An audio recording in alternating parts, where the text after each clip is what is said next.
పొత్తుల సంసారము ఇచ్చుకపోయేటట్టే కనబడుతుంది ఆంధ్రాల. జగనన్న నోడగొడుతందుకు ఒక్కటై 3 పార్టీలు కూటమి కట్టినాయి. ఇప్పుడు వేరే కుంపటి పెడుతున్నాయా ఎట్లా అనిపిస్తుంది. పచ్చపార్టీ లీడర్లు ఒక్కొక్కరు లోకేశంను డిప్యూటీ సీఎం చేయాలి అని మెల్లమెల్లగా స్టేజ్ల మీద మైకులు వలిగేటట్టు స్పీచ్లు దంచుతుండ్రు.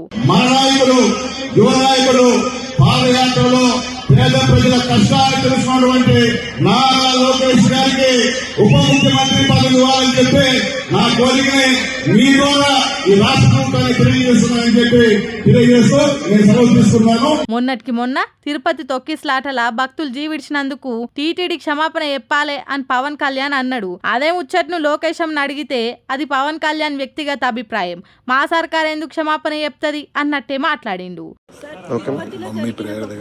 సంబంధించి ఆయన టీటీడీ చైర్మన్ క్షమాపణ కోరాలని చెప్పేసి పవన్ కళ్యాణ్ గారు చెప్పారు కదా, మరి అది ఎలా ముందుకు వెళ్ళాలి సార్? అదే వ్యక్తిగత అభిప్రాయం కదండి.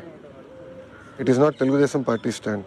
దీన్ని బట్టి చూస్తుంటే కూటమి సర్కార్ల పవన్ వేరు, పచ్చపాటోలు వేరు అన్నట్టే ఉన్నది. చాలా నియోజకవర్గాలల్లా జనసేనకు పచ్చపాటోళ్లకు అస్సలే ఒజగుతలేదన్న మాటలు కూడా వినబడుతున్నాయి. అయితే ఎల్లో బ్యాచ్, ఎల్లో మీడియా అంతా పవన్ పతార వాడిపోయేటట్టు చేయాలనని, లోకేష్ ను డిప్యూటీ సీఎం ను చేయాలనని రాగమెత్తుకొని కూని రాగాలు తీస్తుంటే అటు జనసేనోళ్ళు కూడా గట్టిగానే కౌంటర్లు ఇస్తుండ్రు. టీడీపోలకు లోకేష్ డిప్యూటీ సీఎం కావాలని ఉన్నది, మంచిదే.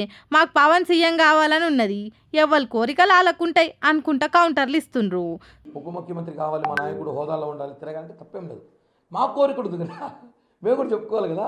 పవన్ కళ్యాణ్ గారు ముఖ్యమంత్రి చూడాలని తప్పించిపోతున్నాం కోట్ల మంది జనసైనికులు. సోషల్ మీడియాలో కూటమి పార్టీలోళ్ళు ఒకరి మీద ఒకరు కామెంట్లు పెట్టుకొని గట్టిగానే జోపుకుంటుండ్రు.